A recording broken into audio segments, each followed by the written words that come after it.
মসজিদগুলোতে অধিকাংশ সভাপতি দেখবেন রিটায়ার্ড পারসন, এলাকার ধনী মানুষ, সারা জীবন ঘুষ খাইছে, খাইয়া টাকার মালিক হইছে। এই টাকার মালিক আমারে বলতে দিতে হবে তো, ঠিক কথা বলার জন্যই তো আইছি। হ্যাঁ, আমি অধিকাংশ বলেছি, আপনি শুনেনি নাই কথা। হ্যাঁ, উনি তো শুনেই নাই, না শুনেই এই কারণে তো মাহফিলে হুজুররা ওয়াজ করতে পারে না। আমি একবারও বলি নাই সব, আমি বলছি অধিকাংশ। আপনি ইন্টারফেয়ার করাটা মোটেও উচিত করেন নাই। আপনি আমার সম্পর্কে আপনার ধারণা থাকা উচিত। আপনি মাহফিলের মুডটাই নষ্ট করে দিলেন। আমি সব তো একবারও বলি নাই, আপনি কেন ইন্টারফেয়ার করলেন এখানে? সেই দিন কি আছে নাকি? আর আপনি খুব বাজে একটা কাজ করছেন। কোনোদিন এই কাজ কোনোদিন কোনো ময়দানে করবেন না আপনি। অধিকাংশ আমি বলেছি, আপনি খুঁজ নেন বাংলাদেশে 100 মসজিদের ভিতরে 95 জন সভাপতি হয় সুদ নাইলে ঘুষের সাথে জড়িত। আমরা জেনে শুনেই কথা বলি, আমরা লাইবিলিটি নিয়ে কথা বলি।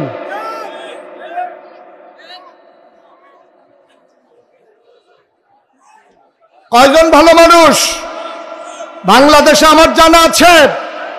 পৃথিবীর ইতিহাসে এমন কোন ইতিহাস নাই সরকার বদলের পরে 313 জন মেম্বার অফ পার্লামেন্ট, যেই জায়গায় আমলা কামলা র্যাব গোয়েন্দা ঊর্ধ্বতন কর্মকর্তা সারা বাংলাদেশ থেকে একযুগে পালিয়ে যায়, পৃথিবীর ইতিহাস নাই, শুধু বাংলাদেশ।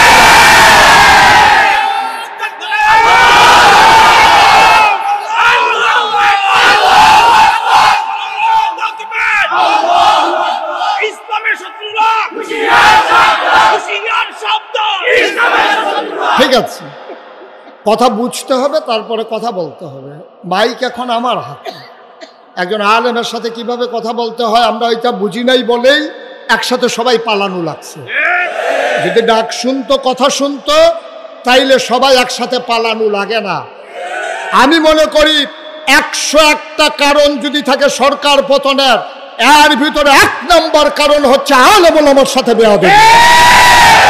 এই বাংলাদেশে জেলখানাগুলোর ভিতরে থাকার দরকার ছিল চোর, বদমাইশ, গুন্ডা, আর এই বাংলাদেশের জেলখানাগুলো ভরে গেছে আলেম ওলামা দিয়া। এই বাংলাদেশগুলো ভরে গেছে আলেম ওলামা দিয়া, মিথ্যা ট্রাইব্যুনাল সাজাইয়া, মিথ্যা প্রসিকিউটর সাজাইয়া, মিথ্যা বিচারপতি সাজাইয়া, মিথ্যা সাক্ষী বানাইয়া আমার কোরআনের বাকিগুলোকে হত্যা করা হয়েছে। এই বাংলাদেশে কে কোন অপরাধী আমাদের জানা আছে? অপরাধীরা পার পেয়ে যায়, ভালো মানুষগুলো অপরাধীর কাঠগড়ায় দাঁড়ায়, ঠিক কিনা বলে? সুতরাং আমাদেরকে মনে রাখতে হবে, এই সময় একটা গেছে যে এই মঞ্চগুলোতে কথা বলতে দেওয়া হয় নাই, মসজিদের মিম্বারগুলোতে হকের কথার উচ্চারণ হতে দেয় নাই।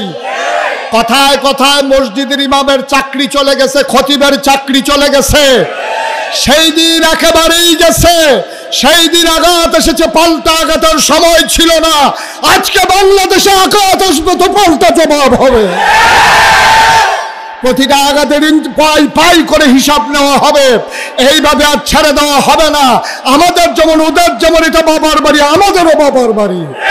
আমরা ভেসে আসি নাই, ওদের বাবার বাড়ি আর আমাদের মামার বাড়ি। ও সাতপুর তো আমার মামার বাড়ি না? এমন বিষয় না ভাই, আজব কারবার হচ্ছে এই বাংলাদেশে। অধপতনের একটাই কারণ, একটু চিন্তার বিষয়।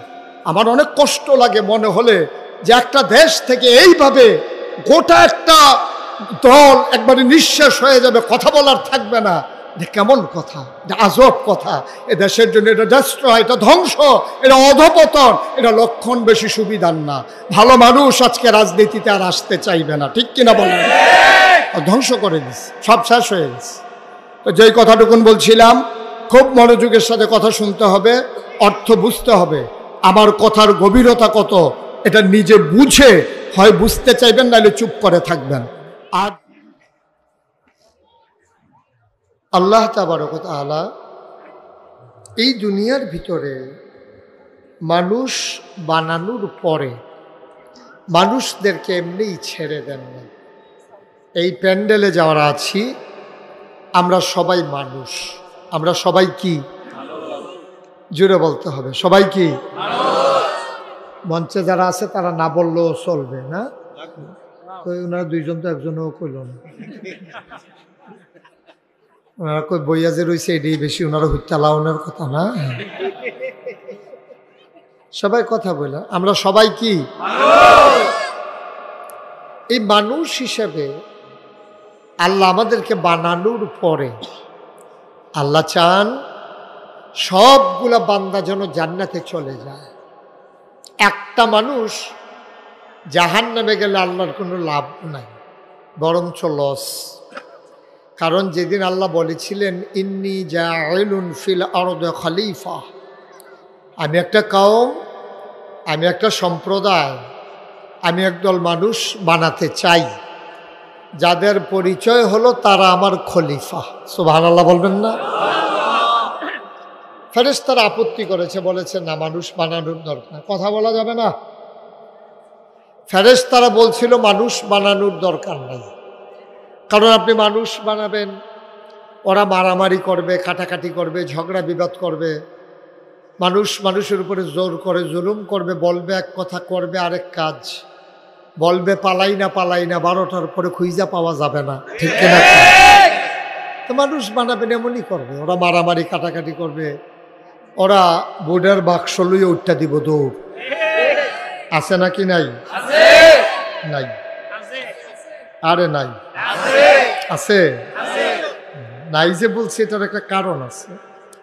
কারণ আমি সানদিনে এক মাহফিলে যখন বলছি যে বুডের বাক্স লইয়ে উঠতে দিব দৌড়, দেখি সব মানুষ দাঁড়াই গেছে, কই হুজুর ফাও কথা কইেন না, এই ওয়াজ আর এখন চলে না। আমি বললাম কেন? কয় যে বাক্স লইয়া ওই যে আপনি কইছেন দৌড়াদৌড়ি এইসব এখন আর নাই। আমি বললাম নাই কেন?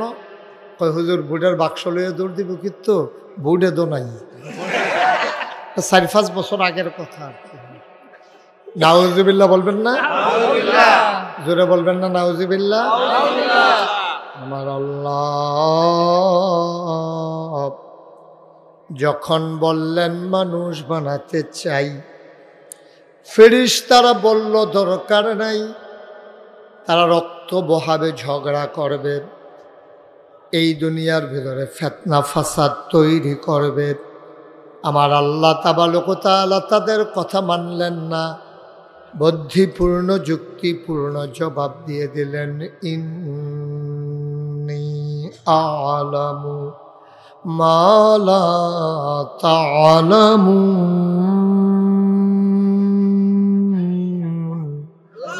আমি যা জানি তোমরা তা জানো না। বলেন সুবহানাল্লাহ। অমতলবের মুসলমান মন দিয়ে শুনো রে ভাই, আল্লাহ তাবারক ওয়া তাআলা এই দুনিয়ার ভিতরে মানুষ করে বানানোর পরে তোমাকে আমাকে এমনে এমনে ছেড়ে দেন নাই।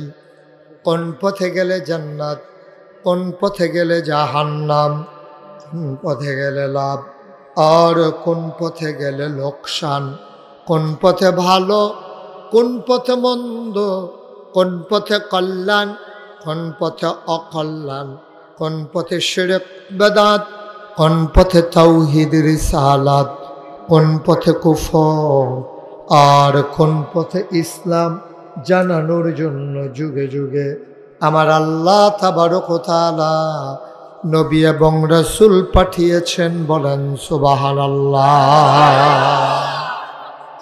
এই নবীরা আহা, তো পর্দাটা খুলে দেন, এখানে বলবেন না ওইখানে বলবেন? কে আমি করবো? আমি আওয়াজ করলে কথা বলবো কেন? আবার কয় আপনি করেন।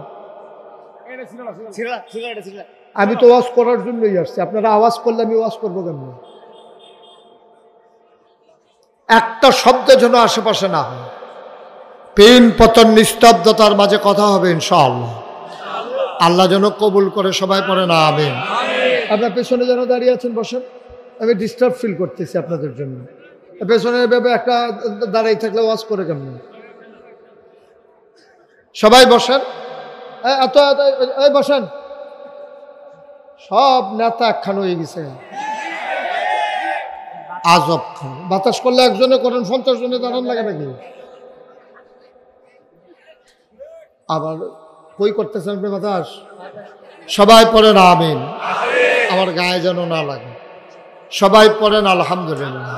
ভাই সুযোগ করে দিতে হবে, সুযোগ না করে দিলে, এটা খুলে দেন পর্দাটা, তাইলে এই পার্শ্বে অনেক লোক দাঁড়াইতে পারবে। এটার জন্য তো আর আওয়াজ করার দরকার নাই। আবার এখান থেকে কথা বলে, আপনি তো বসেই আছেন, আপনার দরকার কি ওইখানে সর্দানি করা? উনি এখান থেকে এটা খুলে দেন, দরকার আছে ওনার এটা? আপনারা তো এই আয়োজনটা এভাবে কেন করলেন আমি বুঝলাম না কিছু। এত ছোট একটা প্যান্ডেল করলেন, যা বসে আছে এখন এর 3 গুণ লোক দাঁড়িয়ে আছে চতুর্পার্শ্বে। এটা কিভাবে সম্ভব? আমি তো বিব্রত বোধ করতেছি, এত মানুষ দাঁড়াই থাকবে, আর ফাঁকে কথা বলা যায়? যে ওকে ফাইন, যা হওয়ার তা হয়ে গেছে, কিচ্ছু করার নাই, আমরা আর ভিতর দিয়েই কথা শুনতে হবে, কিছু করার নাই। বাস আইয়া পড়ছে ফেরিঘাটের মতো আর কি, লঞ্চ সাইডা দিতে আছে, হাতে বাট্টার দিয়ে লঞ্চ সাইডা দিতে আছে, তো রিফেক্ট করে লঞ্চ ছাড়া দেওয়ার উপায় নেই। ওই বুদ্ধি করে এই করা লাগবে। সবাই একটু ধৈর্য ধরে বসেন, 2 পাশের পর্দাগুলো খুলে দেন, আল্লাহ যেন কবুল করে। সবাই পড়েন আমিন। বন্ধুগণ, যেই কথাটুকুন বলছিলাম, আল্লাহ তাবারক ওয়া তাআলা মানুষ যেন হেদায়েত পেতে পারে, জান্নাতে যেতে পারে, আল্লাহওয়ালা হতে পারে, মানুষ যেন আল্লাহর মাকবুল বান্দা হতে পারে, এজন্য যুগে যুগে আল্লাহ নবী এবং রাসূল পাঠিয়েছেন। সুবহানাল্লাহ বলেন। সবাই শুধু এদিকে খেয়াল রাখবেন, হুজুর এদিকে। মাছের মতো নিষ্পলক নয়নে, খরগোশের মতো কান খাড়া করে কথা শুনবেন ইনশাআল্লাহ। একটা শব্দ যেন না হয়, আমরা দূরে শব্দ হোক, কাছে মঞ্চে যারা আছেন, বিনয়ের সাথে আমার মিনতি, আপনারা সবাই ধৈর্য ধরে ওনার চেয়ারটা একটু ঘুরাই দেন, ওনার চেয়ারটা আমার দিকে ঘুরাই দেন, আমার দিকে, এই ওনারটাও দেন, ওনার আমাকে দেখুক, দেখে দেখে কথা শুনুক। হ্যাঁ, ওকে ফাইন, সুবিধা হয়েছে না? হ্যাঁ সুবিধা হয়েছে। সবাই কন আমিন, জুড়ে কন আরো জুড়ে, আর জুন্নাই মতলবের মানুষে বলেন মারহাবা। এখন নবী এবং রাসূল এসেছেন লক্ষ লক্ষ, এক এক নবীকে আল্লাহ এক একটা উপাধি দিয়েছেন, লকব দিয়েছেন, এক একটা বৈশিষ্ট্য দিয়েছেন, স্পেশাল কোয়ালিটি দিয়েছেন। যেমন আদম সফিউল্লাহ, নূহ আদমের সানি, ইব্রাহিম খলিলুল্লাহ, ইসমাইল জবিউল্লাহ, মূসা কালিমুল্লাহ, ঈসা রূহুল্লাহ, সুলাইমান নবীরে দিলেন রাজত্ব, দাউদ নবীরে দিলেন সুন্দর কণ্ঠ, ইউসুফ নবীরে দিলেন সুন্দর চেহারা। স্বাভাবিকভাবে প্রশ্ন জাগে, সব নবীরে সব দিলেন, আমার নবীরে কি দিলেন আমাদেরও জানতে মন চায়, ঠিক কিনা? সাহাবিন, তাবিন, তাবে তাবিন, উম্মাহাতুল মুমিনিন, আইম্মে মুজতাহিদিন, আইম্মে শরীয়ত, আইম্মে তরিকত, সালফে সালিহিন, উলামায়ে মুতাকাদ্দিমিন, মুতামাক্খিরিন, ইমাম সাহেবান, মুফাসসিরিন কেরাম, মুফতিয়ান আযম, সবাই মিলে কয় 1,24,000 বলো আর 2,24,000 বলো, সকল নবী এবং রাসূল মিলে যা আমার নবীজি একাইতা। মুসলমান মন দিয়ে শোনো, এই আল্লাহ তাবারক ওয়া তাআলা দুনিয়ার ভিতরে নবী দিলেন, মানুষের বিবেক দিলেন, আর জীবন বিধান সংবিধান কোরআন দিলেন। এই কোরআনুল কারিমে 21 পারায় একটা শেষ সূরা, সূরার নাম সূরা আহজাব, 73টা আয়াত, 9টা রুকু। আল্লাহ বলেন, ইয়া আইয়ুহান নাবী, হে নবী, আত্তাকিল্লাহ, আপনি ভয় পাবেন শুধুমাত্র, কেবলমাত্র, একমাত্র আমার আল্লাহকে, ঠিক কিনা? এই কথা স্বয়ং আল্লাহ বলছেন তার নবীকে, ইয়া আইয়ুহান নবী, হে নবী, আত্তাকিল্লাহ, আপনি দুনিয়ার কাউকে ভয় পাবেন না। র্যাব, গোয়েন্দা, বিজিবি, দলীয় ক্যাডার, মন্ত্রী, এমপি, কাউকে ভয় পাবেন না। ইত্তাকিল্লাহ, আপনি ভয় পাবেন শুধু আল্লাহরে। সুবহানাল্লাহ বলবেন না? মুফাসসিরিনে কেরাম কয়, যদিও আল্লাহ নবীকে ডেকেছেন, এখানে শুধু নবী উদ্দেশ্য নয়, কিয়ামত পর্যন্ত যত মানুষ এই দুনিয়াতে আসবে সবাইকে যেন আল্লাহ ডেকে বলেন, অমতলবের মানুষ শুনো শুনো শুনো, কাউকে ভয় পাওয়া যাবে না, আর কাউকে ভয় পেলে ইসলাম থাকবে না। ভয় পাবা কেবলমাত্র শুধুমাত্র একমাত্র আমার আল্লাহকে। বলেন সুবহানাল্লাহ। আপনি অন্তরে যদি দুনিয়ার ভয় থাকে, আপনি মসজিদের খতিব, আপনার অন্তরে যদি সভাপতির ভয় থাকে, সেক্রেটারির ভয় থাকে, আপনি তো সুন্দর ওয়াজ করতে পারবেন না। তো মসজিদের ভিতরে এই সভাপতি, বাংলাদেশের মসজিদগুলোতে অধিকাংশ সভাপতি দেখবেন রিটায়ার্ড পারসন, এলাকার ধনী মানুষ, সারা জীবন ঘুষ খাইছে, খাইয়া টাকার মালিক হইছে। এই টাকার মালিক আমারে বলতে দিতে হবে তো, ঠিক কথা বলার জন্যই তো আইছি। হ্যাঁ, আমি অধিকাংশ বলেছি, আপনি শুনেনি নাই কথা। হ্যাঁ, উনি তো শুনেই নাই, না শুনেই এই কারণে তো মাহফিলে হুজুররা ওয়াজ করতে পারে না। আমি একবারও বলি নাই সব, আমি বলছি অধিকাংশ। আপনি ইন্টারফেয়ার করাটা মোটেও উচিত করেন নাই। আপনি আমার সম্পর্কে আপনার ধারণা থাকা উচিত। আপনি মাহফিলের মুডটাই নষ্ট করে দিলেন। আমি সব তো একবারও বলি নাই, আপনি কেন ইন্টারফেয়ার করলেন এখানে? সেই দিন কি আছে নাকি? আর আপনি খুব বাজে একটা কাজ করছেন। কোনোদিন এই কাজ কোনোদিন কোনো ময়দানে করবেন না আপনি। অধিকাংশ আমি বলেছি, আপনি খুঁজ নেন বাংলাদেশে 100 মসজিদের ভিতরে 95 জন সভাপতি হয় সুদ নাইলে ঘুষের সাথে জড়িত। আমরা জেনে শুনেই কথা বলি, আমরা লাইবিলিটি নিয়ে কথা বলি।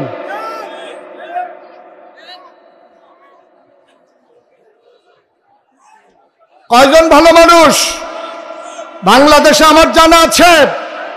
পৃথিবীর ইতিহাসে এমন কোন ইতিহাস নাই সরকার বদলের পরে 313 জন মেম্বার অফ পার্লামেন্ট, যেই জায়গায় আমলা কামলা, র্যাব, গোয়েন্দা, ঊর্ধ্বতন কর্মকর্তা সারা বাংলাদেশ থেকে একযুগে পালিয়ে যায়, পৃথিবীর ইতিহাস নাই, শুধু বাংলাদেশ।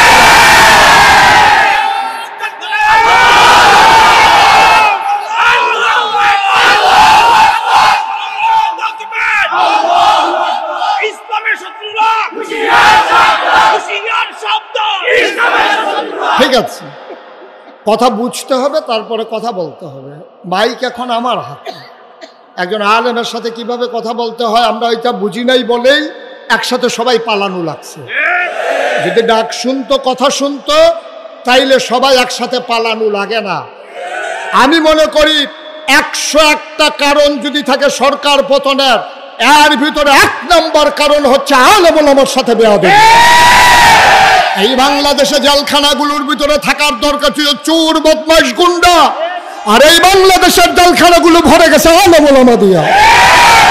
এই বাংলাদেশগুলো ভরে গেছে আলেম ওলামা দিয়া, মিথ্যা ট্রাইব্যুনাল সাজাইয়া, মিথ্যা প্রসিকিউটর সাজাইয়া, মিথ্যা বিচারপতি সাজাইয়া, মিথ্যা সাক্ষী বানাইয়া আবার কোরআনের বাকিগুলোকে হত্যা করা হয়েছে। এই বাংলাদেশে কে কোন অপরাধী আমাদের জানা আছে? অপরাধীরা পার পেয়ে যায়, ভালো মানুষগুলো অপরাধীর কাঠগড়ায় দাঁড়ায়। ঠিক কিনা বলে? সুতরাং আমাদেরকে মনে রাখতে হবে, এই সময় একটা গেছে যে এই মঞ্চগুলোতে কথা বলতে দেওয়া হয় নাই, মসজিদের মিম্বারগুলোতে হকের কথার উচ্চারণ হতে দেয় নাই। কথায় কথায় মসজিদের ইমামের চাকরি চলে গেছে, খতিবের চাকরি চলে গেছে। সেই দিন একেবারেই গেছে। সেই দিন আঘাত এসেছে, পাল্টা আঘাতের সময় ছিল না। আজকে বাংলাদেশে আঘাত আসবে তো পাল্টা জবাব হবে। প্রতিটা আঘাতের পাই পাই করে হিসাব নেওয়া হবে। এইভাবে আর ছেড়ে দেওয়া হবে না। আমাদের যেমন ওদের যেমন এটা বাবার বাড়ি, আমাদেরও বাবার বাড়ি। আমরা ভেসে আসি নাই, ওদের বাবার বাড়ি আর আমাদের মামার বাড়ি। অসাদপুর তো আমার মামার বাড়ি না। এমন বিষয় না ভাই। আজব কারবার হচ্ছে এই বাংলাদেশে অধপতনের একটাই কারণ, একটু চিন্তার বিষয়। আমার অনেক কষ্ট লাগে মনে হলে যে একটা দেশ থেকে এইভাবে গোটা একটা দল একবারে নিঃশেষ হয়ে যাবে, কথা বলার থাকবে না। কেমন কথা, আজব কথা। এ দেশের জন্য এটা ডেস্ট্রয়, এটা ধ্বংস, এটা অধপতন, এটা লক্ষণ বেশি সুবিধার না। ভালো মানুষ আজকে রাজনীতিতে আর আসতে চাইবে না, ঠিক কিনা বলেন? ধ্বংস করে দিস, সব শেষ হয়ে গেছে। তো যেই কথাটুকুন বলছিলাম, খুব মনোযোগের সাথে কথা শুনতে হবে, অর্থ বুঝতে হবে। আমার কথার গভীরতা কত এটা নিজে বুঝে হয় বুঝতে চাইবেন, নাহলে চুপ করে থাকবেন, আর যেন কোনো শব্দ না হয়। সবাই পড়ে না আমিন। বন্ধুগণ, আল্লাহ তাবারক ওয়া তাআলা এই কোরআনুল কারীম দিলেন নবী মুহাম্মদুর রাসূলুল্লাহ। নবীর নাম শুনলে কি পড়তে হয়? দুই একবার না বারবার, দুই একদিন না প্রতিদিন, দুই এক সপ্তাহ না প্রতি সপ্তাহ, দুই এক মাস না 12 মাস, দুই এক বছর না সারা জীবন আমরা পড়ব সাল্লাল্লাহু আলাইহি ওয়াসাল্লাম।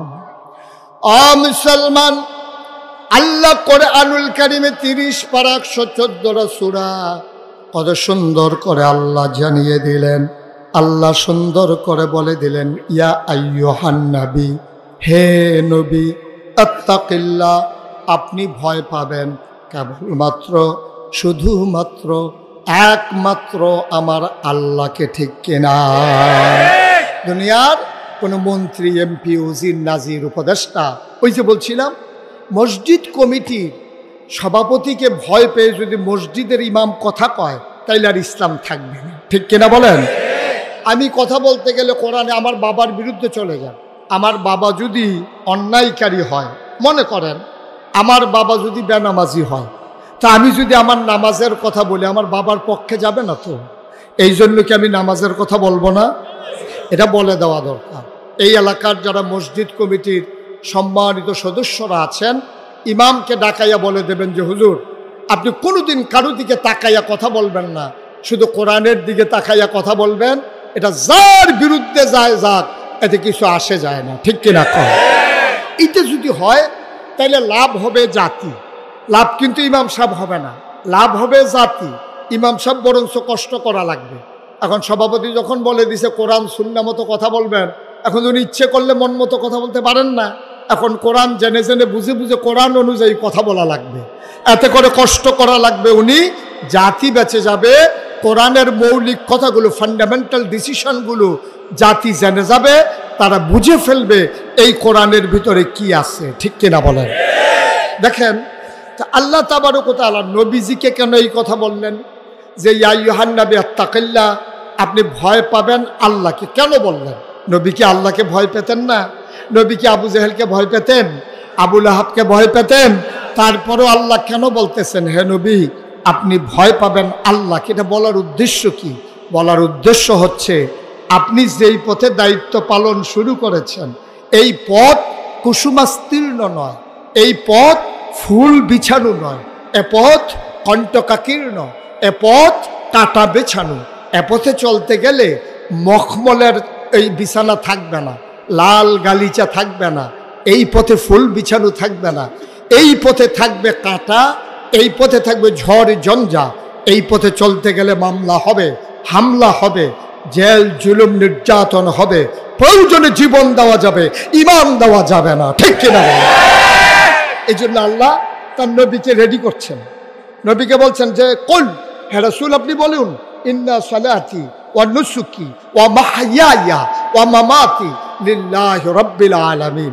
দেখেন কিভাবে আল্লাহ রাব্বুল আলামিন তার নবীকে তৈরি করতেছেন। বলতেছেন হে নবী আপনি বলুন। বলেন যে বলেন আল্লাহ কি বলবো?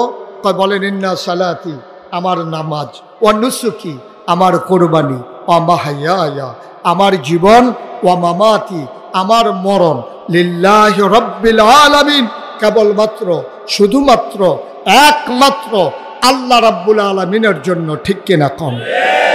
এটা দিয়ে রেডি করলেন যে আপনার মৌলিক সিদ্ধান্ত, আপনার নীতিগত সিদ্ধান্ত, আপনার হৃদয়ের অনুভূতি আপনি নিজেকে নিজে তৈরি করেন। আপনি বুঝাইয়া দেন আমার যা কিছু, আমার ব্যক্তি জীবন, আমার পারিবারিক জীবন, আমার সমাজ জীবন, আমার রাজনৈতিক জীবন, আমার ইন্টারন্যাশনাল রিলেশন, আমার ব্যক্তি, আমার স্ত্রীর সাথে সম্পর্ক, আমার সন্তানের সাথে সম্পর্ক, আমার বাবার সাথে মায়ের সাথে সম্পর্ক, প্রতিবেশীর সাথে সম্পর্ক, দেশের সাথে দেশের সম্পর্ক, লিল্লাহি রব্বিল আলামিন, সকল কিছু শুধুমাত্র কেবলমাত্র একমাত্র আল্লাহ রাব্বুল আলামিনের জন্য। সুবহানাল্লাহ বলবেন না? এই আল্লাহ নবীকে যেটা শিখাইলেন এটার সাথে কি আমরা একমত? কথা বলেন একমত? আমার জীবন কার? আমার মরণ কার?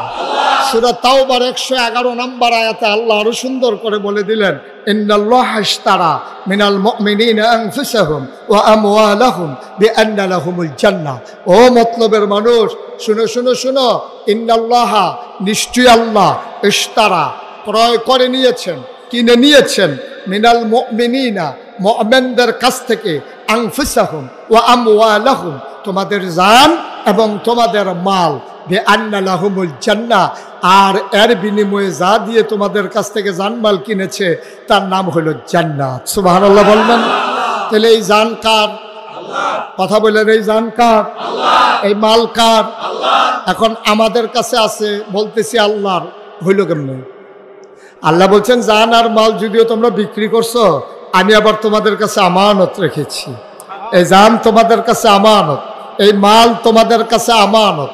এখন যিনি জান আর মাল আমানত রেখেছেন, উনি যেই পথে চলে, যেই পথে চালাইতে বলেন, মাল আর জানকে ওই পথে চালানো, এইটাই যার কাছে আমানত রেখেছে তার দায়িত্ব। ঠিক কিনা বলেন?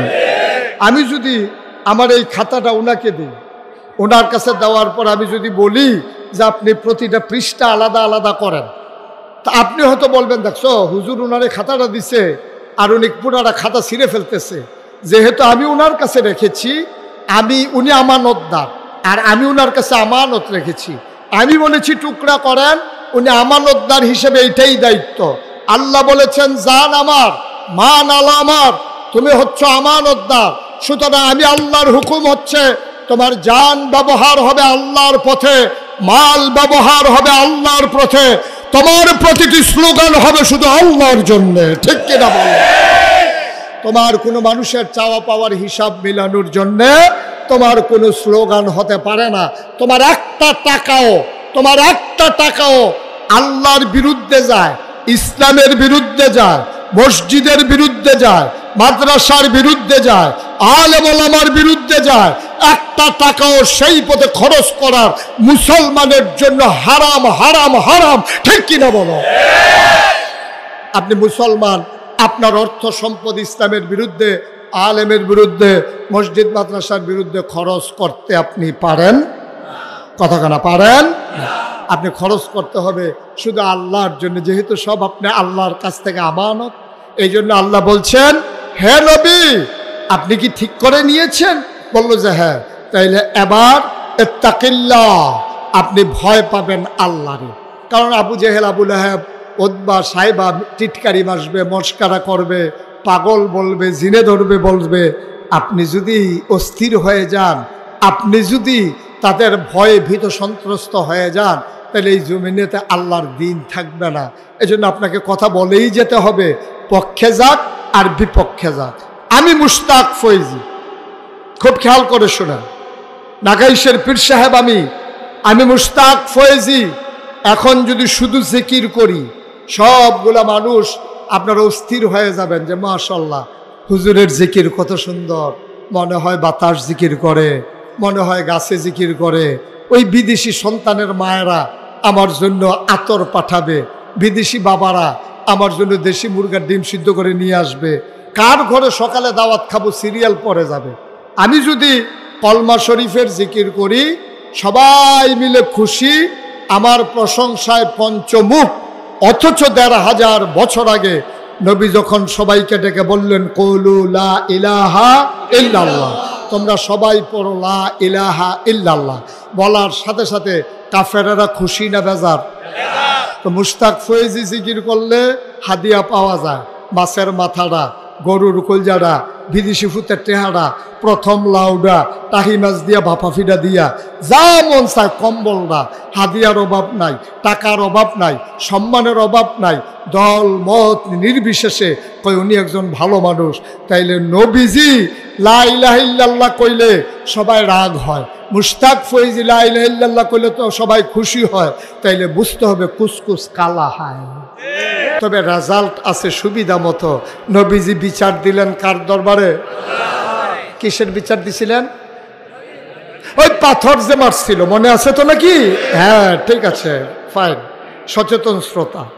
এখন বিচার দিছে পরে, এখন সব সাহাবারা বসে আছে। নবীজি চোখের পানি ছেড়ে দিয়ে কাঁদতেছেন, সাহাবারাও বসে আছেন।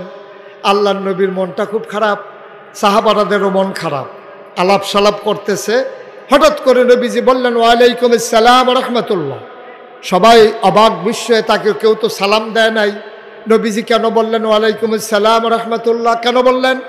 এই সময় হঠাৎ করে সাহাবারা জানতে চাইলেন, ইয়া রাসূলুল্লাহ, কেউ তো আপনারা সালাম দেয় নাই, আপনি কার সালামের জবাব দিলেন? সুবহানাল্লাহ বলবেন না? আল্লাহর নবী ডাক দেয়া কয়, ও সাহাবারা মন দিয়ে শোনো। আল্লাহর ফেরেশতা জিবরাইল আমারে এসে কয়, আসসালাতু ওয়াসসালামু আলাইকা ইয়া রাসূলুল্লাহ। আমি বলে দিলাম ওয়ালাইকুম আসসালাম ওয়া রাহমাতুল্লাহ। কয় উনি কি বলতে চায়? কয় উনি এসে বলতে চায়, নবী গো, আপনি কি আল্লাহর কাছে কোনো বিচার টিচার দিছিলেন নাকি? সুবহানাল্লাহ কয় না? কয় আমি একটু আল্লাহরে জানাই রাখছিলাম। কয় বিচারের রায় তো চলে আসছে, রায় আমরা সবাই জানি, সবাই পারি, চলো দলবদ্ধভাবে সবাই পড়ি। আউযু বিল্লাহির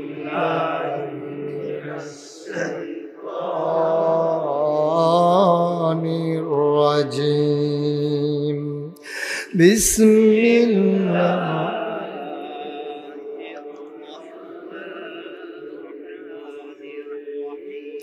তাব্বাত ইয়াদা আবি লাহাব ওয়া তাব, মা আগনা আনহু মালুহু ওয়া মা কাসাব, সায়াসলা নারান যাতা লাহাব, ওয়ামরাআতুহু হাম্মালাতাল হাতাব, ফি জিদিহা হাবলুম মিন মাসাদ। সুবহানাল্লাহ কয় না? গালি দিছিল কি দিয়া? শব্দটা কি মনে আছে? কি বলছিল? ইয়া মুহাম্মদ তাব্বাল, ও মুহাম্মদ তোমার ধ্বংস হোক। তাব্বা, যেই শব্দটা দিয়ে গালি দিল, তাব্বা মানে ধ্বংস হোক। খেয়াল করেন, এটা কিন্তু ভবিষ্যৎকালের কথা বলেছে, ধ্বংস হোক। আর আল্লাহ কয় তাব্বাত, ধ্বংস হয়ে গেছে। সুবহানাল্লাহ বলবেন না? রেজাল্ট জবাব, ইয়াদা দুই হাত, আবি লাহাব আবু লাহাবের, ওয়াত্তাব এমন ধ্বংস হইছে, কবিরাজের বাড়িতে নিয়া ফাতা ফেসাইয়া ছড়ি বানতে পারবা, প্লাস্টার করতে পারবা ট্রমা সেন্টারে, কিন্তু এমন গুড়ার গুঁড়া হইছে আর জোড়া লাগবে না। সুবহানাল্লাহ বলবেন না? এই কথা কি মুশতাক ফয়েজিন না আল্লাহ? ওই যে তাব্বাত ইয়াদা যেই শব্দ দিয়া গালি দিছে, এই শব্দ দিয়া জবাব দিছে। ধ্বংস হয়ে গেছে দুই হাত। এখানে একটা চিকন কথা আছে, আপনার সচেতন মানুষ সবাই বুঝবেন। এই যে আবু লাহাব ঢিল মারছিল পাথর দিয়া, দুই হাতে না এক হাতে? আহা, কথা কয় না, দুই হাতে না এক হাতে? তো ঢিল মারলো এক হাতে, আর আল্লাহ কইতেছে ধ্বংস হয়ে যাক দুই হাত। তাহলে আল্লাহরা তো মাইক আছে দেখা যা ইচ্ছা তা কইব, এটা তো ঠিক না। এটা তো একটা বিচার হইলো, আল্লাহ তো ইনসাফ করে। তা এক হাত প্রয়োজনে ঘুরে ঘুরে করে লাও, প্রয়োজনে এক হাতের উপরে ট্রাক্টর যাও, প্রয়োজনে যা মনে তো হাতুরে দিয়ে ফিট হোক কাম লাগলে, কিন্তু দুই হাত ধ্বংস হবে কেন? ঢিল মারছে তো এক হাতে। সুবহানাল্লাহ কয় না? ঢিল মারছে কয় হাতে? তো ধ্বংস হবে দুই হাতে। এই কথা বললো কেন? মুফাসসিরিনে কেরাম কয়, তোমাদের বুঝ মতো আল্লাহ চলে না, আল্লাহর বুঝ সাংঘাতিক বুঝ। সফলাফান যখন ক্রিকেটের বল করে, ক্রিকেট খেলতে গিয়ে বোলার যারা, তারা যখন বল করে, ডাইন হাতে বল করে, বাম হাত কি গামছা দিয়ে শরীরের সাথে বাইন্ধা নেয়? আমার কথা কেনা বাইন্ধা নেয়? তো এই ডাইন হাতে বল ধরে রাখছে, এখন দৌড় দেওয়ার সময় কি করে? করে না কি করে না? এক হাতে বল মারে, আরেক হাতে হেইও কয়, ঠিক কিনা কও? এক হাতে বল করে, আরেক হাতে জোর দেয়। আবু লাহাবে এক হাতে ঢিল মারছে, আরেক হাতে জোর দিছে। মাছ ধরুন্যার যেইবার, ডুলারা হুন্যার এইবার, এই জন্য দুই হাত তামা তামা হয়ে যাবে, ঠিক কিনা কও? তাব্বাত ইয়াদা, ধ্বংস হয়ে যাবে দুই হাত। মুফাসসিরিনে কেরাম কয়, তোমরা তো যা শুনো তাই বুঝো, কিন্তু এই শব্দের ভিতরে আরো আছে। যদিও আল্লাহ বলেছেন ধ্বংস হয়ে যাবে দুই হাত, এই দুই হাতের ভিতরে আছে 6 হাত। কয় হাত? কথা না, কয় হাত? আমি এই হাতগুলার নাম বলবো, আর আপনারা 1 2 গইনা যাবেন। হ্যাঁ, ডাইন হাত, কথা কয় না, ডাইন হাত, বাম হাত, দুনিয়া, আখিরাত, ছেলে মেয়ে বউ, সম্পদ। কয়টা হয়েছে? আবার আমরা করবেন, হ্যাঁ জোর আওয়াজ করে করবেন। ডাইন হাত, বাম হাত, দুনিয়া, আখিরাত, ছেলে মেয়ে বউ, সম্পদ। কয়টা হয়েছে? ঢিল মারছিল কয় হাতে? এখন টান দিছে কয়টা লইয়া? খেলা কার? মুসলমান। আবার যখন 6 হাতের কথা বলছে, মক্কার মানুষগুলা খুব দ্রুত বুঝে ফেলছে ওরা আরবি জানতো। আবু লাহাবের সঙ্গী সাথী নিয়া চায়ের স্টলের ভিতরে আড্ডা মারতে আছে। কি রে মোহাম্মদ রে যে ঢিল মারছিলাম কেমন হয়েছে? কয় ভাই সব গেছিল সুজে জোর কম, ভাবিরে কইন দুধ মুধ খাওয়াইতো, আপনার শৈল তো জোর কমা গেছে, ঢিল দই পর্যন্ত যায় নাই। আবু লাহাব কয় দিছিলাম তো জোর, এই গেল না কেন বুঝলাম না। নবীর সাহাবাদের সামনে যখন আয়াত নাজিল হলো, সাহাবারা কয় ইয়া রাসূলুল্লাহ, এটা কি সবাইকে বলে দেব? কয় সবাইকে জানিয়ে দাও। এবার সাহাবারা দৌড়ায়, যারে পায় তারই কয়। আবু লাহাব যে গালি দিছিল জবাব আসছে। গিয়া দেখে আবু লাহাব আড্ডা মারতে আছে। সাহাবা গিয়া কয় লাহাব ভাই সাহেব, জবাব তো চলে আসছে। কয় কি বলছে তোমাদের আল্লাহ? কয় তাব্বাত ইয়াদা আবি লাহাব ওয়া তাব। এই কথা যখন আবু লাহাব শুনছে, উঠটা দিছে দৌড়। আবু লাহাব আরবি বুঝতো নাকি বুঝতো না? তখন আবু লাহাব উঠটা দিছে দৌড়। তো যখন নেতা দৌড় দিছে, এখন কর্মীরার তো হুঁশ নাই। এখন কর্মীরা দৌড় দিয়ে গিয়া ধরছে, ধরে কয় আপনি আমাদের নেতা না, আপনি যদি হেলিকপ্টার উঠটালান আমরার কি উপায়? আপনি হেলিকপ্টারে উঠলে আমাদের উপায় কি? আপনি আমরা কই রেখা যাইতে আছে? আপনি যে দৌড় দিতে আছে, আপনাদের আপনি চলে গেলে আমাদের উপায় কি? আবার আবু লাহাব দাঁড়াইছে। আবু লাহাবের সঙ্গী সাথীরা কয় ভাইয়ারা, আয়াত নাজিল হইছে আমার ব্যাপারে, তো আমি দৌড় দিতাম নাকি তোমরা দৌড় দিবা? আমি এনা টের ফাইতে আছি কি যাইতে আছে। আপনি কি মোহাম্মদের আল্লাহরে মানেন? কয় না। মোহাম্মদের আল্লাহরে মানেন না, মোহাম্মদের কথা বিশ্বাস করেন? কয় না। তো মোহাম্মদের আল্লাহরেও মানেন না, মোহাম্মদের আল্লাহর কথা বিশ্বাসও করেন না, তো মোহাম্মদের আল্লাহ যা কইছে এটা নিয়ে আপনি ভয় পাইছেন কেন? আবু লাহাব চিৎকার করে কয় ভাইয়ারা, মোহাম্মদের আল্লাহও মানি না, মোহাম্মদের নবীও মানি না, মোহাম্মদের ইসলামও মানি না, মোহাম্মদের বিশ্বাসও করি না, কিন্তু খেয়াল করে দেখছি মোহাম্মদের আল্লাহ যা কয় তাই হয়। সুবহানাল্লাহ। হয় নাকি হয় না? কথা কেন হয় নাকি হয় না? এখন নমুনা খারাপ, শুরু হইব কি দিয়া? কইছে কয়টা?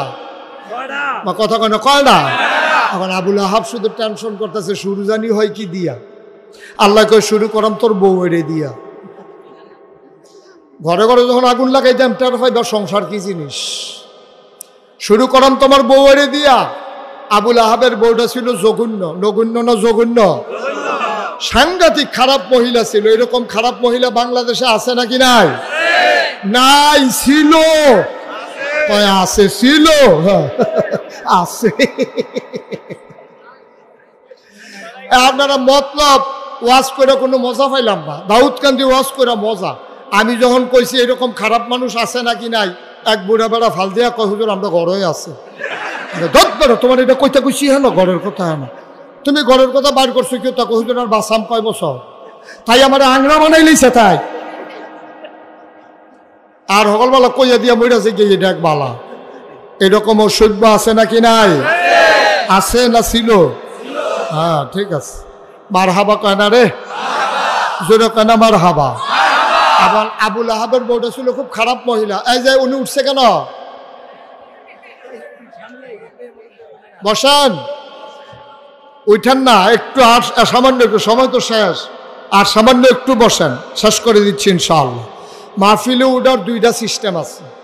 আপনি যদি মাহফিল থেকে উঠতে চান, শুধু একটা বাচ্চা লই আইবেন, এই তারে দেখাইয়ে উঠতে লাগবেন, কান্দে না যাইতেছি দাঁড়া, তোদের সরষে দোকান।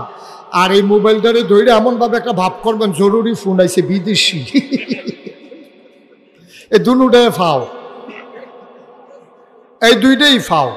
আল্লাহ যেন মাফ করে, সবাই কোন আমিন। তা আবুল আহাবের বউয়ের কথা মনে আছে তো? ভালো না খারাপ? নগণ্য না জঘন্য? সাংঘাতিক খারাপ। এই মহিলা জঘন্য। রাস্তার ভিতরে কাটা বিছাই রাখত, সারা রাত অপেক্ষায় করত নবীর পায়ে কখন কাটা বিঁধবে। এই মহিলা অপেক্ষা করত নবীর দিকে, এই দরজা দিয়ে বের হইলে কাটা যখন বিঁধত, নবী যখন উফ বলে চিৎকার করত, খিলখিল করে চাচি হাসি দিয়া জানালা বন্ধ করত, নবীর কলিজা ফেটে যেত। নাউজুবিল্লাহ বলবেন না? আল্লাহ কই শুরুই বইডারে দিয়া। এখন আয়াত যখন নাজিল হইছে, তাব্বাত আবি লাহাবেও ওয়াতাব, এই আয়াত আবুল আহাবের বউ শুনছে। রাগ কি কমছে না বাড়ছে?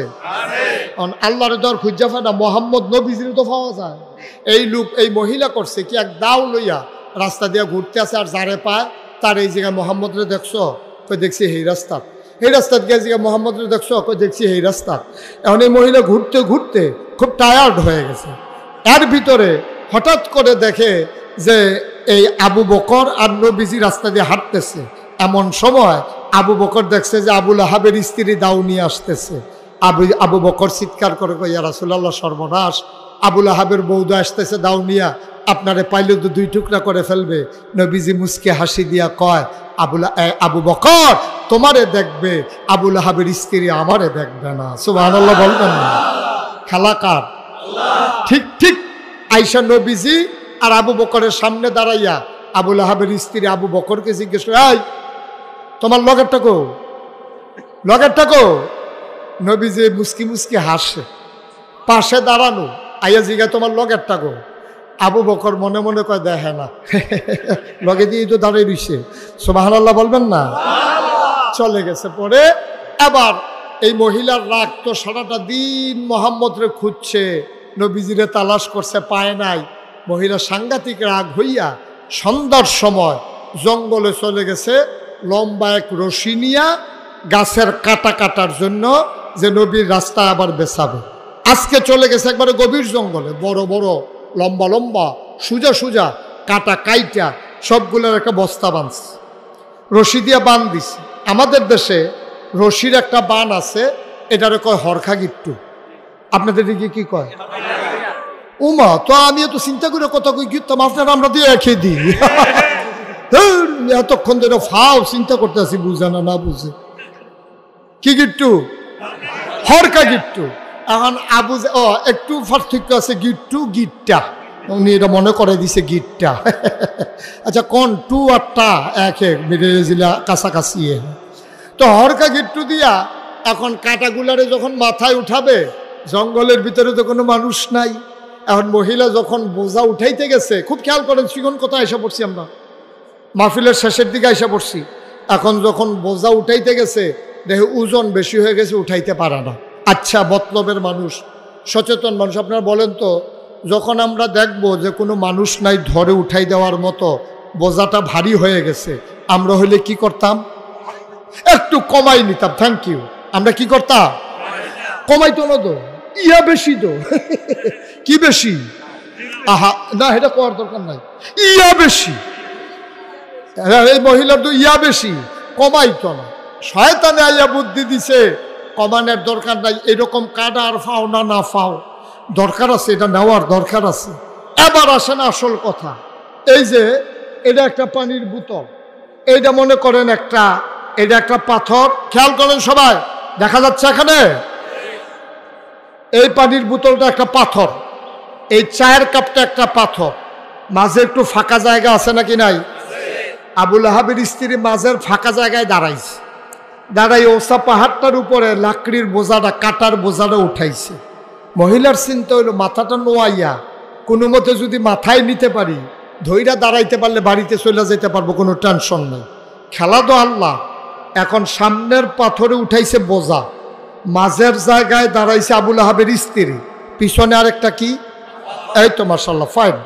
এখন আবুল আহাবের স্ত্রী মাথা নোয়াইয়া যখন ওই সামনের পাথর থেকে হাত দিয়ে গোড়ানি দিছে মাথায় তোলার জন্য, গৈরানি বুধ একটু জুড়ে পড়ছে।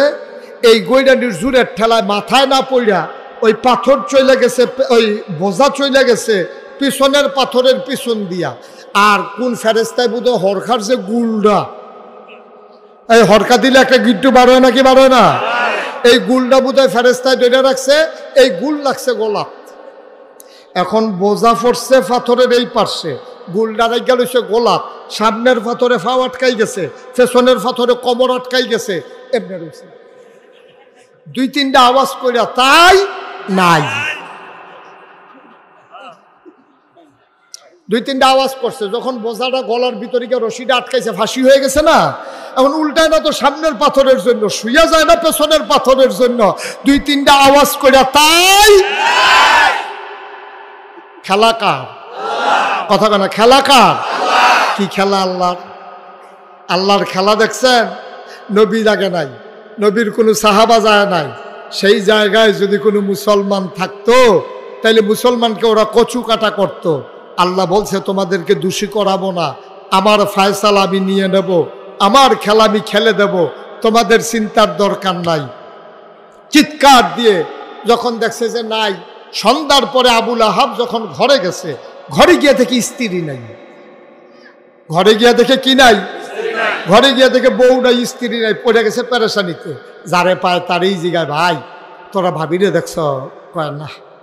কয় তোমরা ভাবি গেল কই, দেখছো না কেউ? একজনে কয় একটু আগে দেখছি দাও লইয়া রশি লইয়া জঙ্গলের ভিতরে গেছে, গিয়া সেরা না রশিদা কি গিট্টু দিছে।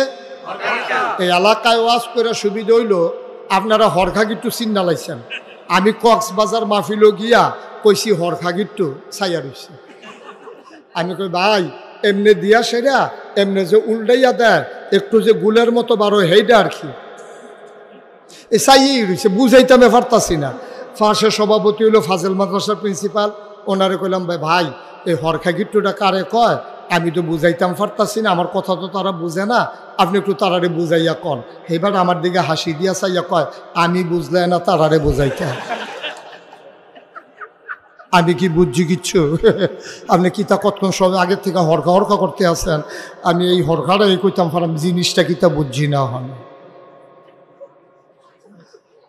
আবার চিন্তা করছি কক্সবাজার যাইতে ব্যাগের ভিতরে করে রশি লইয়া যাবো, হরখা কারে কয় চিনাই দিয়া যাবো। এখন আবুল আহাবের বউ আছে না গেছে? এখন আবুল আহাবে খুঁজতে আছে, বউ কই বউ কই, খুঁজতে খুঁজতে একজনে কইছে জঙ্গলের দিকে গেছে। এই হাজাক বাতি লাইট মাইট বোম্বা বাতি জ্বালাইয়া জঙ্গলের ভিতরে গিয়ে দেখে গলার ভিতরে ফাঁসি পড়ে আছে, জিব্বা বের হয়ে আছে। তাই আবুল আহাবের স্ত্রী যখন মারা গেছে, আবুল আহাবের কাছে আইসা লোকজন বলতেছে ভাই সাহেব ভাবিরে পাওয়া গেছে।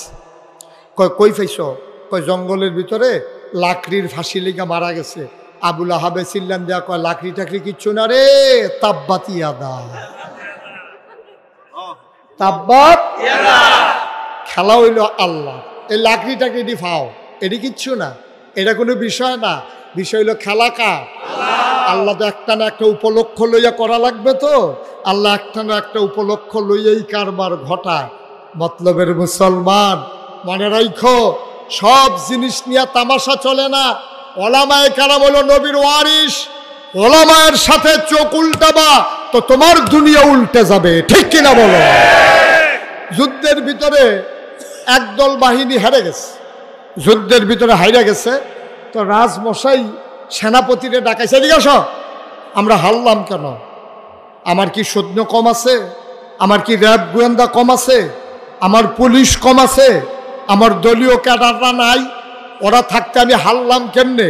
তো পুলিশ অফিসারে কইতে আছে, স্যার গুলি তো করি, গুলি করি একটা, যেইটার উপরে পড়ে এইটাই লড়ে, আবার এই আরেকটা দাঁড়ায়, দৌড় তো দেয় না। সুবহানাল্লাহ বলবেন না? বানানো গল্প না, বাংলার ইতিহাস, ঠিক কিনা বলো? এখন রাজমশাই হারছে, কথা মনে আছে তো নাকি? তো সেনাপতির জিজ্ঞেস আমরা হারলাম কেন? তো সেনাপতি বলতেছে, রাজমশাই 101টা কারণে আমরা হেরে গেছি। কয়টা কারণে? কথা কয় না, কয়টা? 101টা কারণে আমরা হেরে গেছি। রাজমশাই বলতেছে, 1 নাম্বার কারণ বলো। 1 নাম্বার কারণ হইল, আমরা কাফের সৈন্যদেরকে ঘেরাও করে ফেলছিলাম, শত্রুদেরকে ঘেরাও করে ফেলছিলাম। আমরা গুলি করতে যাব, এমন সময় দেখি আমাদের বারুদগুলো সব পানিতে ভিজে গেছে। রাজমশাই কয়, 101টা কারণের আর দরকার নাই, গুল্লি যখন পানিতে ভিজে গেছে আর জিতনের সম্ভাবনা নাই, সুতরাং একটাই চলবে, আর বাকি 100 আর লাগবে না। আমার ভাইয়ারা জানতে চায়, 17 বছর দুর্দণ্ড দানবের সাথে, দাপটের সাথে ক্ষমতা চালানোর পরে কেন হেরে গেল? আমি বলি 101টা কারণ আছে। এর ভিতরে 1 নম্বর কারণ হলো, এই বাংলাদেশের আলেম ওলামাকে তারা অধপতন ঘটিয়েছে। এই আলেম ওলামাকে ধ্বংস করার কারণে আর কোনো কারণের দরকার নাই। আল্লাহর নবী বলেছেন, লা হাজাবা বাইনাহু ওয়া বাইনাল্লাহ, তার মাঝে আল্লাহর মাঝে পর্দা নাই। ওই তাহাজ্জুদের নামাজ পড়ে আলেম যখন চোখের পানি ছেড়ে দেয়, এই চোখের পানির ওজন সহ্য করার ক্ষমতা কারো না। হয়েছেও তাই, হয়েছেও তাই। আর নাইলে আরো আরো আরো অসংখ্য কারণের পরেও এই একটাই কারণ, 1 নাম্বার কারণ, ওলামায়ে কেরামের সাথে এই বেয়াদবি, ওলামায়ে কেরামকে লাঞ্ছিত করা, অপমানিত করা। আর এই কারণে আল্লাহ তাবারক ওয়া তাআলার বরদাশত করেন নাই। কেননা নবী বলেছেন, আল উলামা ওয়ারাসাতুল আম্বিয়া, ওলামায়ে কেরাম নবীর ওয়ারিস। সুতরাং ওয়ারিসের সাথে বেয়াদবি করলে ওই মালিক যেমন বেজার হয়ে যায়, আলেমের সাথে বেয়াদবির কারণে আমার আল্লাহ এবং তার রাসূল বেজার হয়ে গেছে। ঠিক কিনা বলেন?